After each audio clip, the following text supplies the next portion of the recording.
You're listening to Daycare Overhaul, doing childcare better, presented by Childcare BizHelp.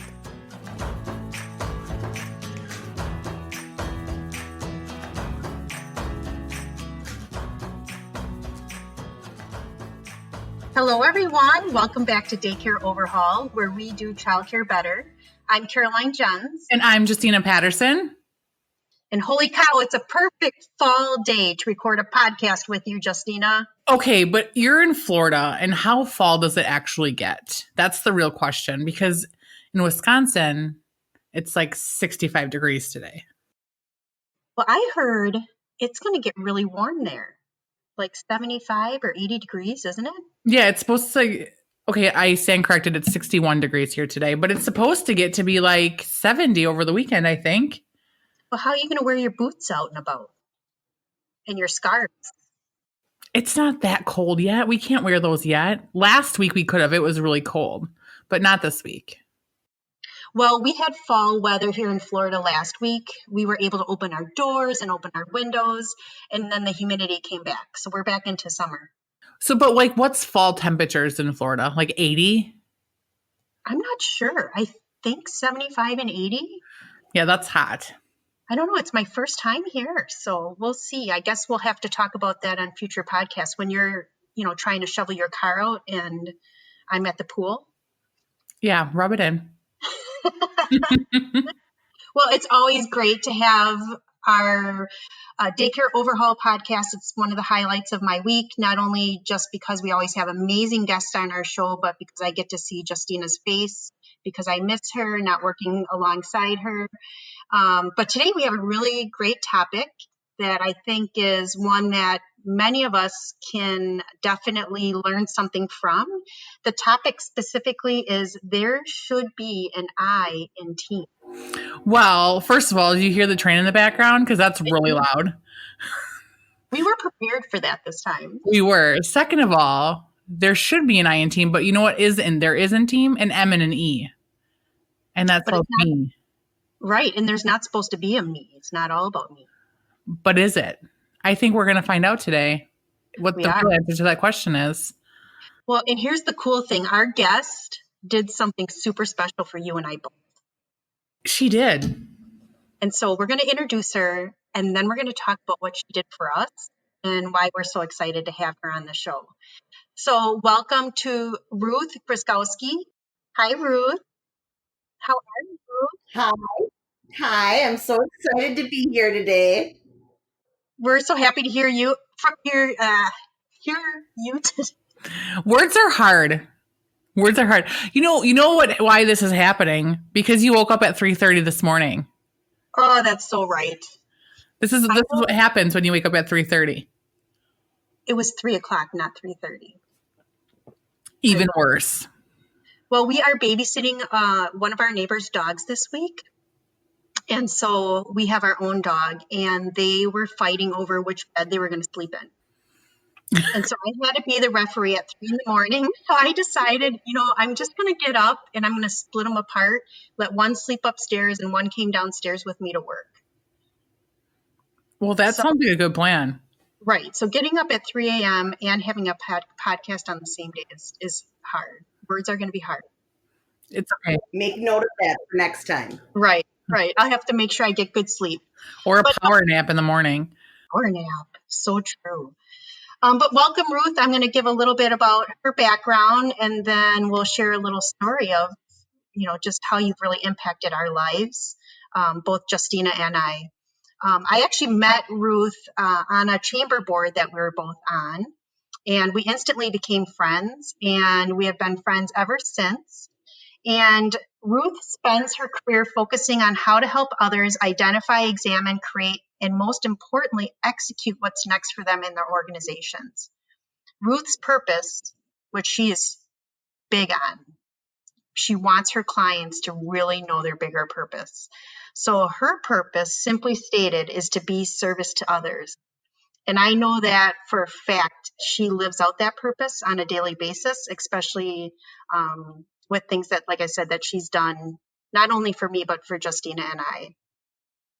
It is her straightforward approach, honest conversation, and unwavering commitment to her clients that has brought change to hundreds of organizations through the years. The impact is in revenue, profitability, engagement, and the culture. Ruth understands what makes people tick and how to help them look in the future with renewed passion. As a professional encourager, which I love that line in your bio because you are my encourager, hands down, 100%. So as a professional encourager for Tri-S Consulting for over 20 years, she encourages others to challenge themselves in pursuit of that bigger purpose. Welcome, Ruth. Hello. Thank you. Thank you. It's good to see you guys. I get to see you on the screen. Yeah, it's kind of fun that you're in California now.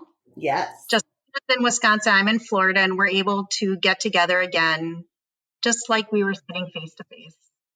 It's a whole new world. It really is. Now, like I mentioned, you and I met a number of years ago on our chamber board, and we really hit it off. And I think the one thing that really drew me to you is you're always concerned about other people. Like every time I would get together with you, you immediately started asking me questions to make sure I was doing okay, that, if there was anything that you wanted to help me with, you made me open up to you in a way that I never open up to anyone. Well, thank you. I think that might be good, but I don't know. Some people like that. Some people are like, why are you asking me all those questions? You do ask a lot of questions. I do. It's all about the questions, no doubt. But it gets you thinking. And, we introduced you to a number of our clients for the last couple of years. And every one of our clients that have used you with their teams, you're a great addition to the services that we can offer. You piggyback, you fill in those gaps that we can't fill. And every one of our clients that work with you, they always want Ruth back. When are we going to have Ruth back? When can we have Ruth? Can we have Ruth train us and not you? I hear that often. Well, but it's really an honor to be trusted, right? I mean, you think about it. How do you, to transfer the trust that you've built with all of your customers and clients to someone else is very scary. And so I'm very honored by that. I mean, it's a big commitment that, I make to you because it's a big deal. It is. And, one of the things that you really excel at is teaching leaders how to lead, really get into the depths of, those social styles. And I'm sure we may get into some of that, but you're really great at, developing the leaders of organizations and getting them to think differently. And just on a personal level, like I said, one thing that you did for Justina and we were going to a big conference, and I was going to be. It was literally almost a year ago. Wow. Like to the day. It because we were in Florida a year ago at the end of the month. So it's pretty much like a year ago. Wow. It is. So we Ruth that we were going to be keynotes for a conference here in Florida, which I'll be speaking at again next week, actually. And Ruth was like, well, you guys have to look fabulous on stage, so I'm going to take you shopping. And she shopped she had a map of the whole entire shopping center of all the different stores that we were going to go to. And then when we got into each store, she wouldn't even let us pick out our own clothes. No, we had to literally control freak. That's just me being controlling. We had to sit in the dressing room and they would just throw things over the door. I would have probably just wore like some cute little flats, but the day before Caroline's like, she's got a map. And I was like, oh, this is serious. So Caroline and I show up with it in our tennis shoes because we know it's serious business. It was a fun day. It was exhausting, but it was fun. It was a very fun day. And I remember the start of it a little differently than that. I think we were talking about this it was a big deal, the presenting and being the key. I mean, that was a really big deal. And I remember, are you nervous? Well, and I said, well, the one thing you always got to do is have a new outfit. And that's when we started talking about going shopping. And you guys at the end were so exhausted, and I could have kept going because you were so fun to watch. You come out in all your outfits, and I think we need to talk about the boots, Caroline. Yeah, my new favorite boots. Okay, so one thing that you were able to do is have us try on clothes that we never would have tried on, right, Justina? Yep. Like never in a million years would I have ever picked red boots. And you were like, no, these are going to go perfect with that outfit. And I tried them on and I fell in love with them. And literally every time I wear them, I get compliment after compliment after compliment. They're fabulous. We can't really talk about the whole excursion, though, without also talking about your highlighter pants. That is true.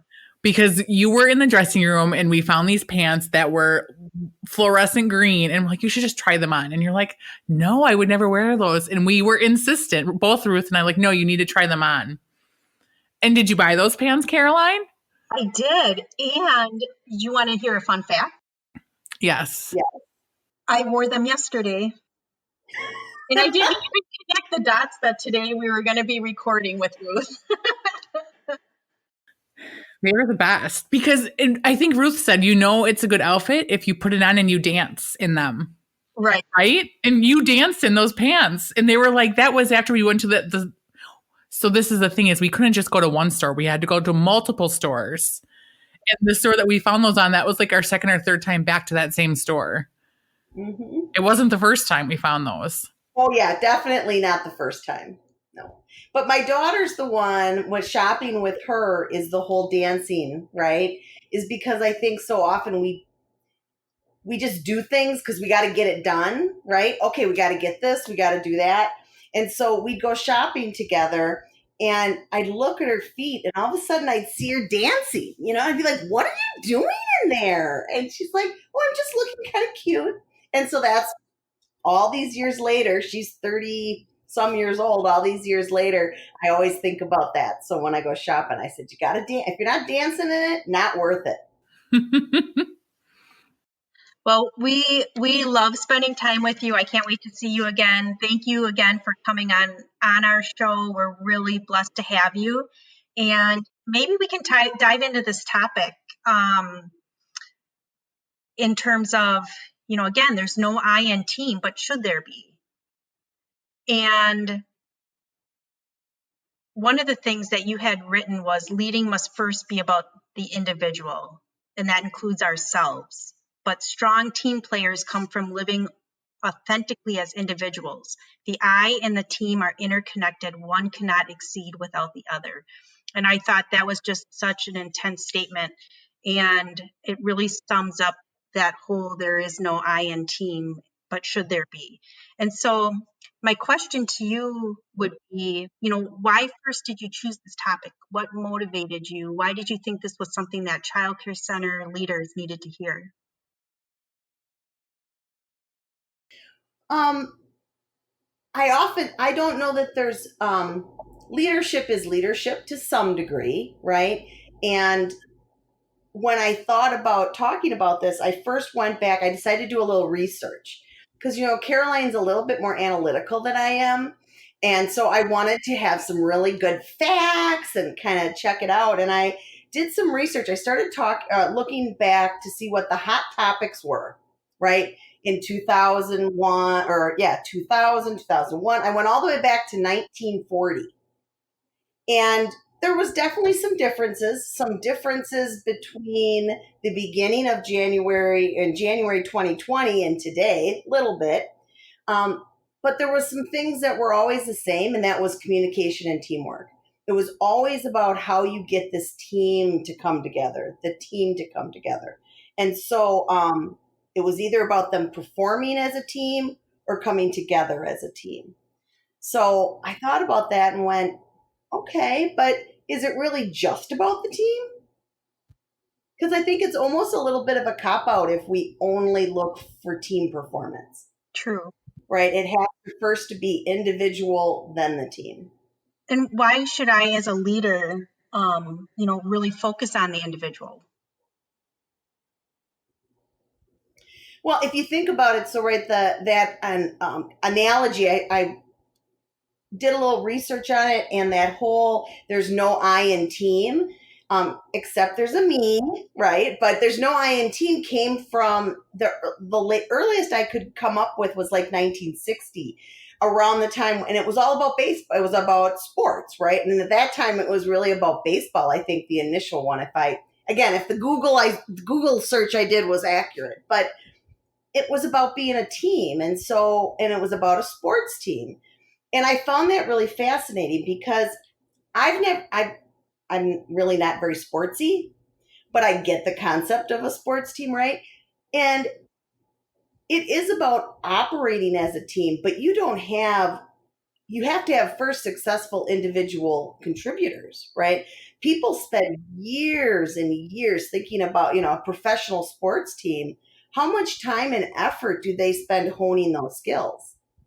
Even after they're a part of the team, they have their own, little subgroup. I'm really talking, I should never talk sports analogies. I should just really not do it. I always do. It was a bad choice. But anyways, like they have defensive coordinator group. That's about all I know. But they still continue to work on their individual skills and then continue to come together as a team. And so their coach works on them, not just on teamwork, but individually. And I really related that to what I see with a lot of my clients. And I don't know if I would say more so in daycare, in the childcare industry, but I think it might be because there seems to be a few more fires Or there than maybe some other places. Yeah, just a few more. So yeah, it's easier. It truly is easier to look at it and say my team as opposed to diving into individuals. right. And I think when I think of a center director, center directors often they're concentrating so much on their staff, and building that team and getting teamwork and collaboration. And you rarely see them focusing on themselves. Right. And, so they're spending all that time trying to build their team. How do you get them to spend that time on themselves too? So part of being a good team player is really understanding what you bring to the team. And so if I need to assess who I am and what my strengths are as a leader and what my challenges are as a leader, I have to spend some time doing that. And I have your book, the journal you guys sent out, in the leadership, right? Yes. Mm-hmm. And I think that's a phenomenal tool to use. It's a little book for those of you who don't know that, and it has little areas every day that you fill out and you write about your strengths and things you notice in other people and just all the areas that really require us to kind of pay attention. And I think that's the part of the I, of the me, right, as an individual on the team. We got to pay attention. We just really have to pay attention. It reminds me of whenever you're flying and they take you through the safety protocols, and they always say you have to put your oxygen mask on first before you can help anybody else. I think it's probably the same in this situation. You have to help yourself, because if you're not at the top of your game, how are you going to effectively help other people? Well, and it's really frustrating, right? Because who has extra time? So I think it comes down to there's a time issue, right? So as a leader, as this, we'll call it the coach, the center director, right? Whatever. It's either time. So I don't have enough time to do that. I already have work-life balance issues. I already struggle. I have some team members that are great, so I don't want to have to worry about them, right?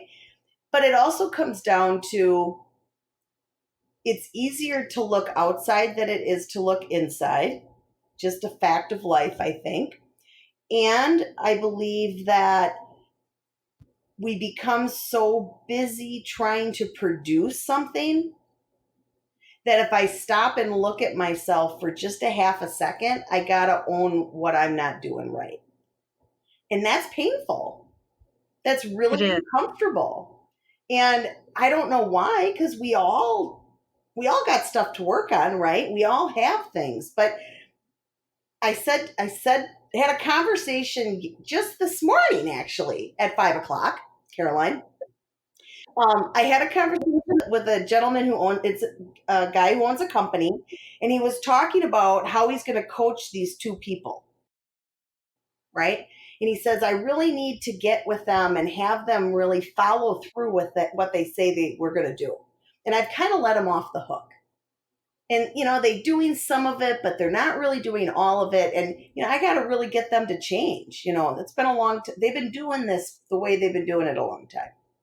And as he's talking, I said, isn't that the same thing you got to do for yourself?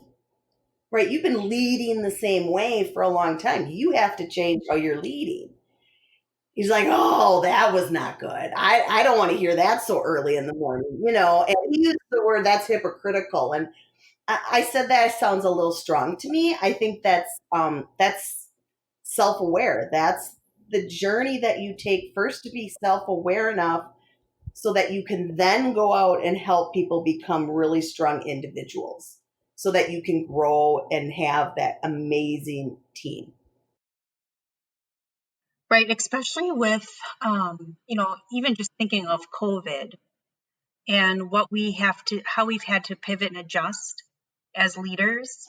If we didn't take that time to maybe look at ourselves and change our leadership style during this time, we're having to be a little more sensitive.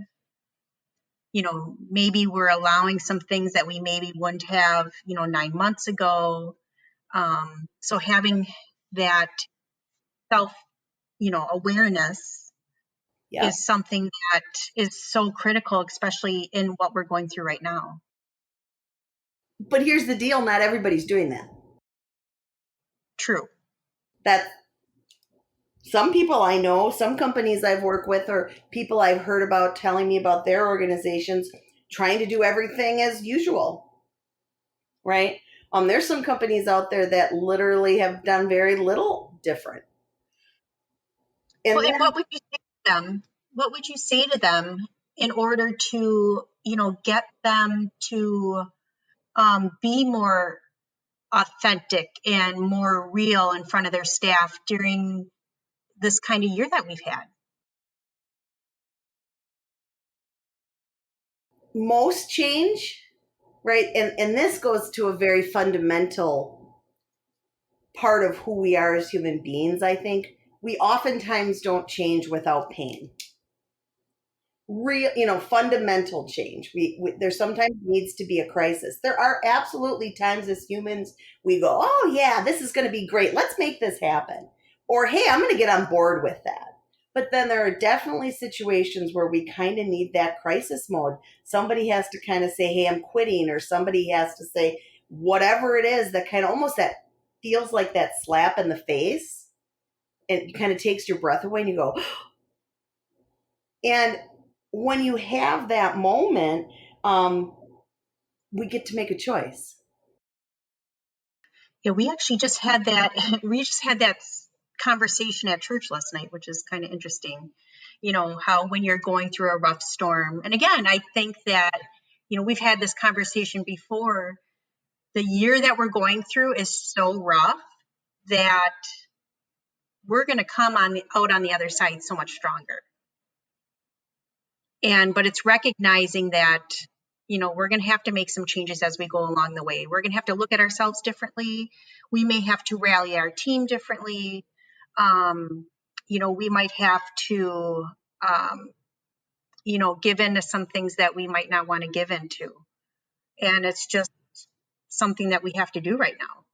And I'm sorry, because Justine, I just was going to talk over you. You go. I just was going to say, I had heard this the other day and I feel like it kind of relates, that when babies are super, super fussy, like for a day, if they have really fussy, those are the days that they learn the most.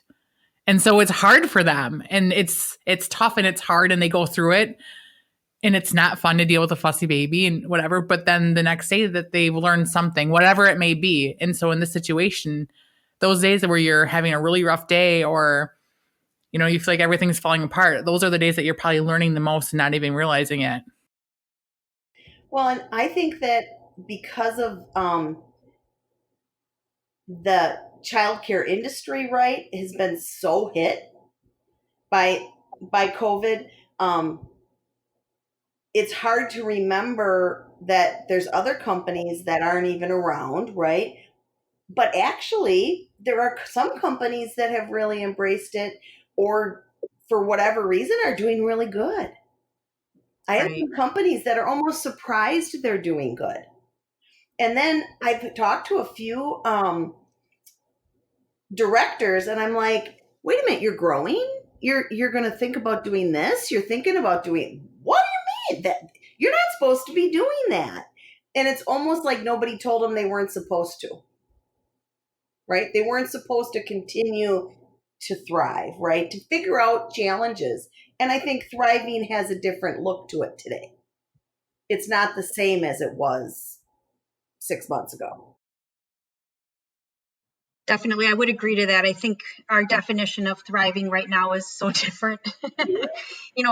Thriving 9 months ago was, having these long waiting lists and not having to market your childcare center, not having to,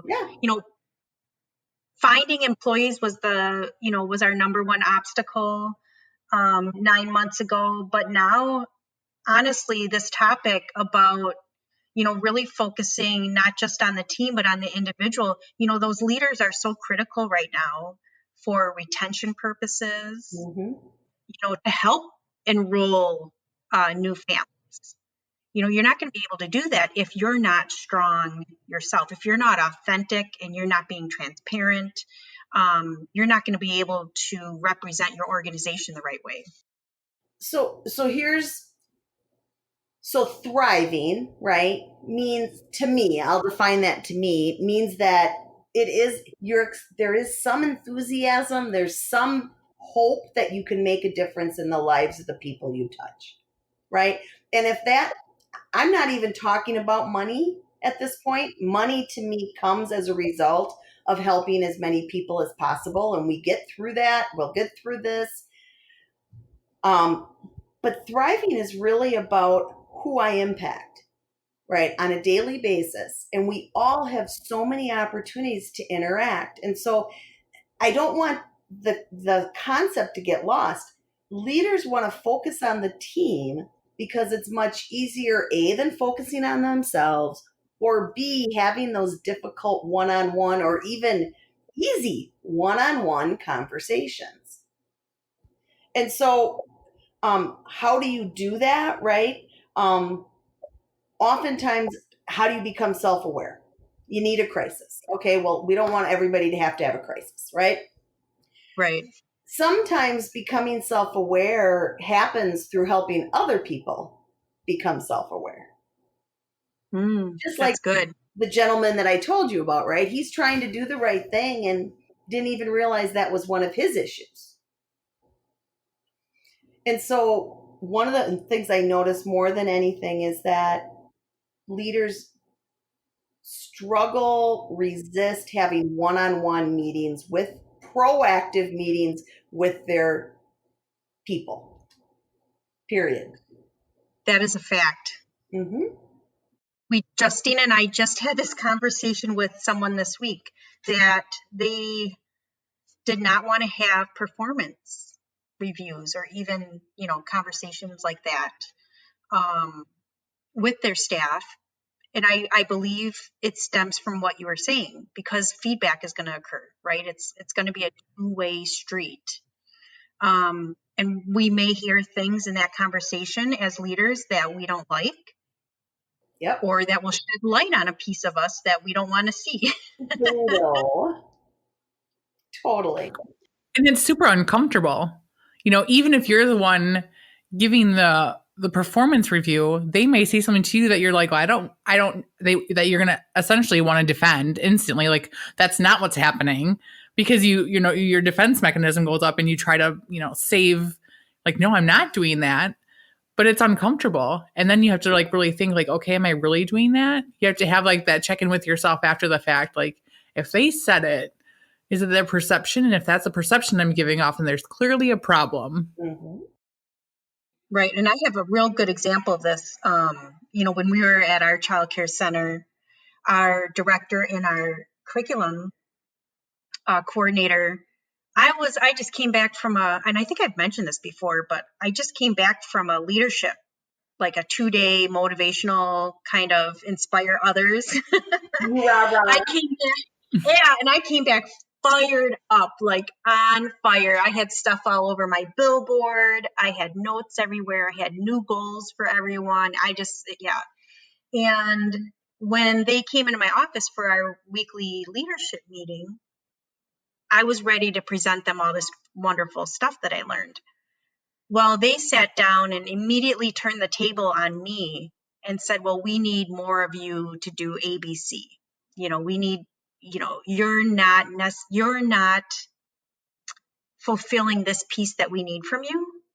And that was a really hard conversation. And I respect them for being able to be that transparent with me and honest, but it was hard to swallow. And so at that moment, you just have to be quiet and listen, right? Yeah. And not defend yourself. I took it in. I probably went home and cried a little, I'll be honest. And then I had to reflect and make some changes in my leadership style because of it. But that's a really hard thing. Can I ask you a question, both of you? Sure.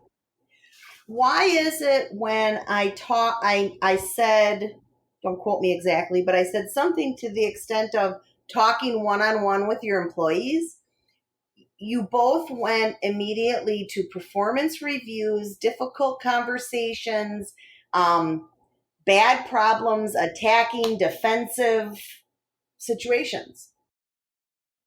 Because I think it's Justina, you can speak on your behalf, but I think it's easy for center directors to have really simple conversations, happy ones.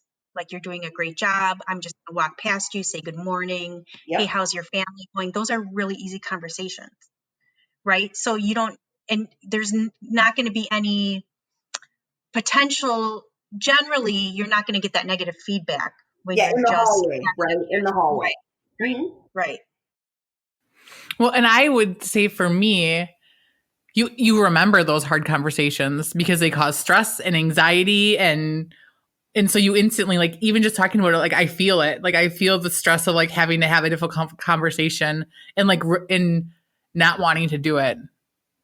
And so I think Caroline's right. Like, it's really easy to have, like, let's do this. It's super great. Yay, yay, yay. But it's really hard to sit down and be like, this is what I'm seeing. It's hard to hear it. It's hard to say it, There is a little bit of gray in there, right? And look at Ruth, like, us right now. Think about the sports analogy again, right? That individual player has had many coaches, has gotten a lot of feedback from different people, some bad, some good, right? They started out in Little League maybe, right? And they worked their way up. And so it isn't just about corrective action. It's about interacting with them and showing that you care, right? Because if somebody's going to really, really work extra hard for your team, they got to know you care. And how most people, even if they don't like to chat much, right? There's a lot of people who just aren't chatty, and that's okay. They probably don't listen to the podcast. That's okay. But even those folks want to know that you're willing to invest in them. And that doesn't mean the biggest and most important investment you can make is time. Right? And so I'm not really talking about a performance review, and I'm not really talking about hello in the hallway. Okay. I'm talking in the middle of that, right? Which is, if I only meet with them one-on-one, and I had this conversation with a director, actually an owner, about 6 months ago. If you only meet with them to do your performance reviews, then of course it's scary. Exactly. And we set goals in January and we check in on them in December. Okay, that's called a New Year's resolution. That's not a goal. I've never made one happen. And so why can't this become a dialogue, right? And we engage with each other on a monthly basis. I truly believe if you have direct reports, you need to have a monthly one-on-one with them. How are they doing as individual performers, right? How are they, not just what do you need from me? Very important. Think about this. The football player doesn't walk up to the coach, right, and say, I need this from you, coach. You're not doing a good job, coach. Well, maybe they do, but I just don't think that happens, right?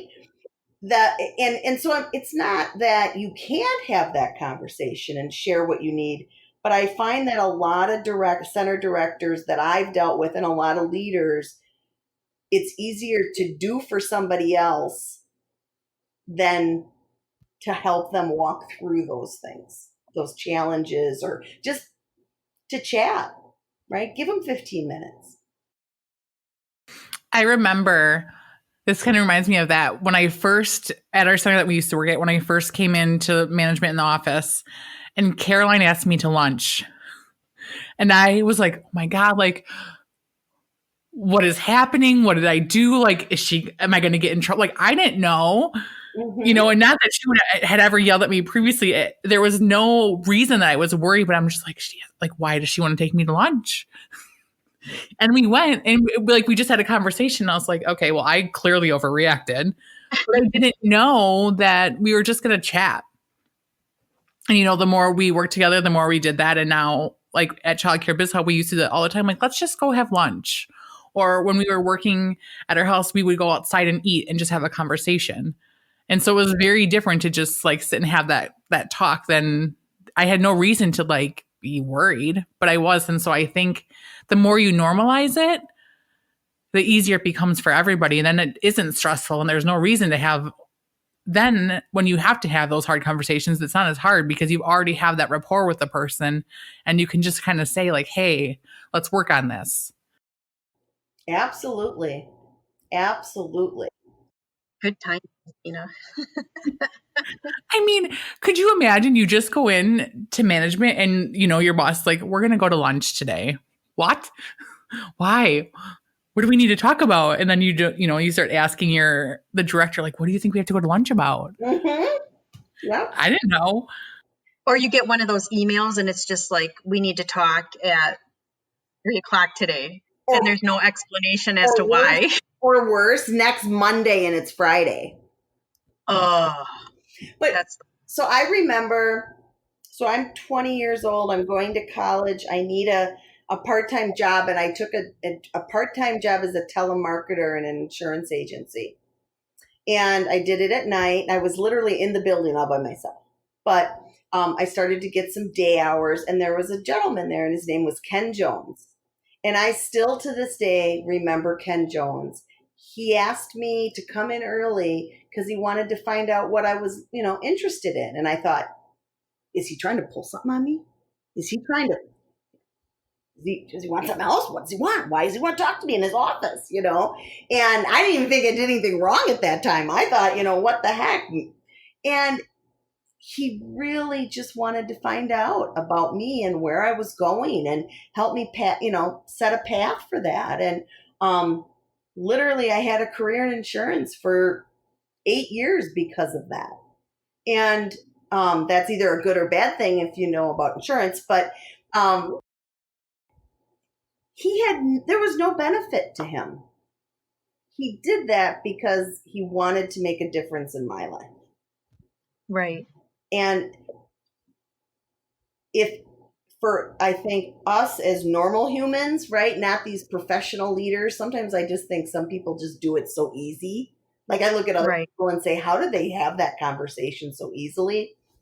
But for normal folks like us, I think if we can look at the conversation with others as a gift, right, as an investment in them that will give tenfold than the 1-year anniversary, 10-year anniversary. So somebody looking at a pen for a 1-year anniversary. I'm telling you, this time, even if it's 5 minutes, will be so much more valuable, but it's going to require as leaders to look inward and say, why won't I do that?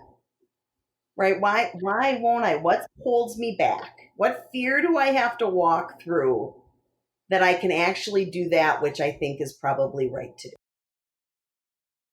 I really want to make sure that we emphasize this in our write-up today, because what you just said was, it was really deep, and I want to make sure people don't miss it. Again, it falls back into knowing your bigger purpose, right? Which is what you taught me. And the fact that you said, look at the conversation as a gift and an investment. And wow, that makes having a that just gives a whole new meaning to having a conversation with someone. If you look at it as a growth opportunity for them, if you look at it as a way to motivate them, to help them develop, help yourself develop as a leader, because you're both going to get something out of that conversation. Every conversation that we have helps us grow personally. And I just think I love that statement. That's so cool. So what is the best way to build a team, of really strong individual players that become an overall really good team? So one of the things that I talk about quite a bit is kind of group dynamics. We've talked about this, guys. That concept that you have all of these people, right? And you have some that are doing really great. You got some that are fine. They're just humming along. And then you got kind of some problem children, right? Not children, I guess I shouldn't say that. Employees, right? And so most people want to focus on the folks that are the quote unquote problem, right? The difficult ones. And they spend probably 80% of their emotional energy on these folks and trying to fix them and deal with them and avoid them and all of those things. And so what happens is they avoid building even stronger individual players with the folks who do want it. So Right. if you're going to practice and start this journey, start practicing with the folks who really want it, who are already your A players. I have a feeling that the best coaches work with the best players more than they do the bad ones. So, again, not a sports person, but I have a feeling that's the way it is, and so not ignore the other people, but I think the folks who create a lot of issues are really not wanting to help the team. It's really, they're just really kind of trying to survive and protect themselves and maybe even take other people down with them. They're not usually very happy. Yeah, that's, again, another really great statement you made. The best coaches work with the best players. And, that's why people get drafted and they want to go to a certain sports teams. It's funny, here we're mainly a female industry and we've got all these sports analogies today, but you have to. The word team, it has to be sports emphasized, right? Lots of women like sports, Caroline, just not me. I like them. No, is there any other point that you want to get across before we start wrapping up this conversation today, in terms of other things that, if I'm a center director and I'm struggling either developing my team or developing myself, how can you help with that? Well, one of the words or one of the topics in the kind of little promo we did was being your authentic self. And so one piece that I was thinking about as I was doing that research, right? What's a good topic to bring to the table today? It was a lot about being a team, about communicating, but then also doing it in a way that's very transparent. And so to me, that is kind of what being authentic is about, right? And so we can spend time as leaders looking at ourselves and what we have to work on. But maybe we also as leaders can just cut ourselves a break and not spend so much time beating ourselves up.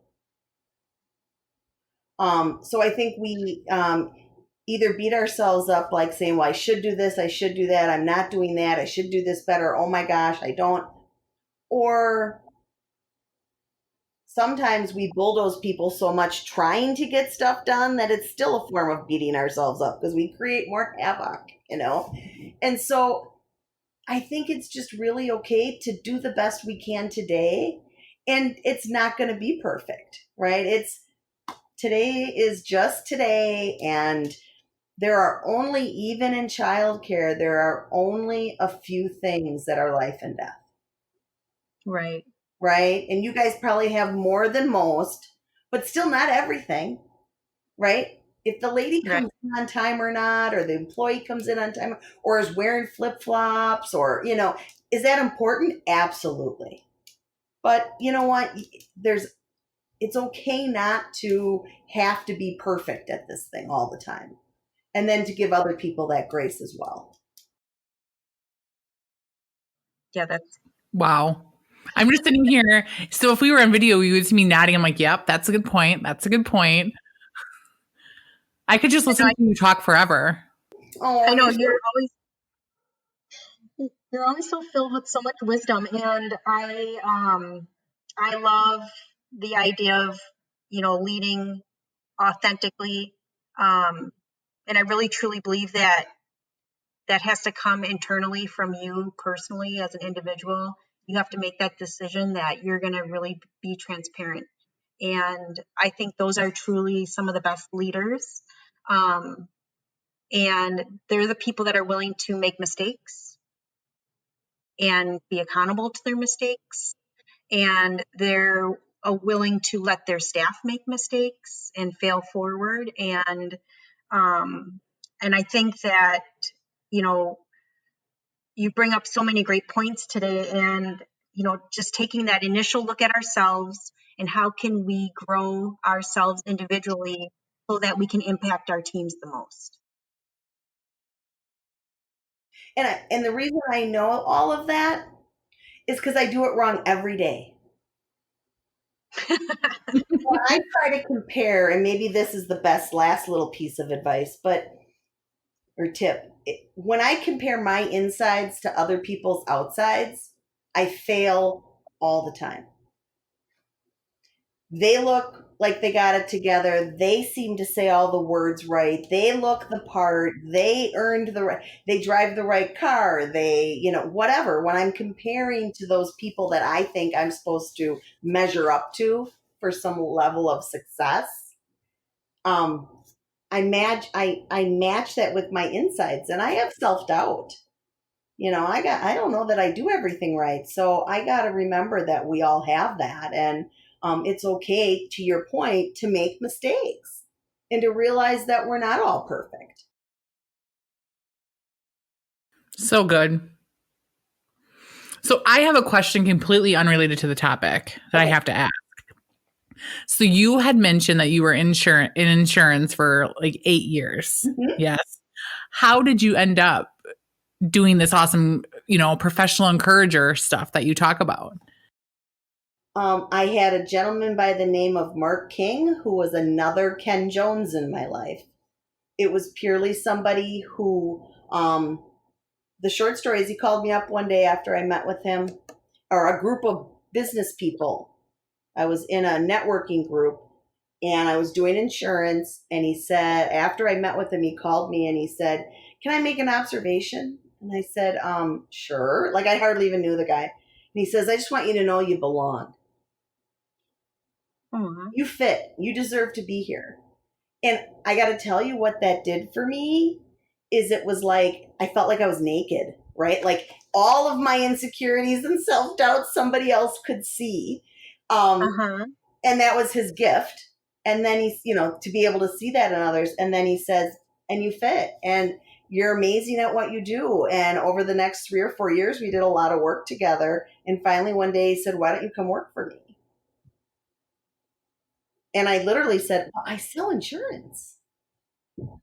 And he helped me see how I was doing lots of coaching and what I had already been doing and how to kind of take that leap of faith. So every single positive thing that has happened in my life has always come through a little bit of heartache and somebody else willing to believe in me and stand shoulder to shoulder with me through it. Wow. And Caroline has been two of those people in my life, by the way. Aw, right back at you. Right back at you. A lot of times I struggle with confidence a lot of times, and I'm similar to you where sometimes I feel like I put on this mask and I'm pretending to be this person that I'm truly not. And, you always you draw that out of me and always find a way to compliment me and build me up. And I appreciate that. And what I'm really excited about is that in our next leadership box that's going out in January, you're going to have a trinket in there. And I think you're going to have some coaching time in there. Correct? I am a little coupon. A coupon. It's a certificate. A coupon. A coupon. You can tell I'm from Wisconsin when I say, those kind of things. Well, I can't imagine what our listeners are saying today by 3 Wisconsinites on this podcast with our harsh Wisconsin accents. I know. But yeah, I'm really excited about our next leadership box. I'm glad you're going to be participating with us in our boxes going forward.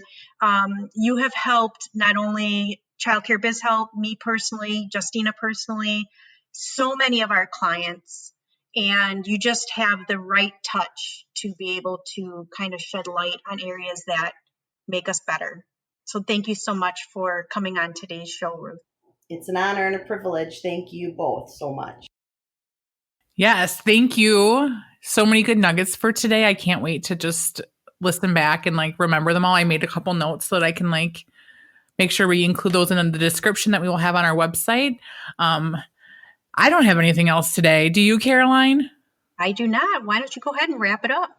Well, again, Ruth, thanks for coming. We'll hopefully have you back another time because I think everyone's going to be like, you should have Ruth on all the time. No, I just love to chat with you guys. So whenever I can chat with you, absolutely. Yes, I think everyone's going to love Ruth as much as we love Ruth.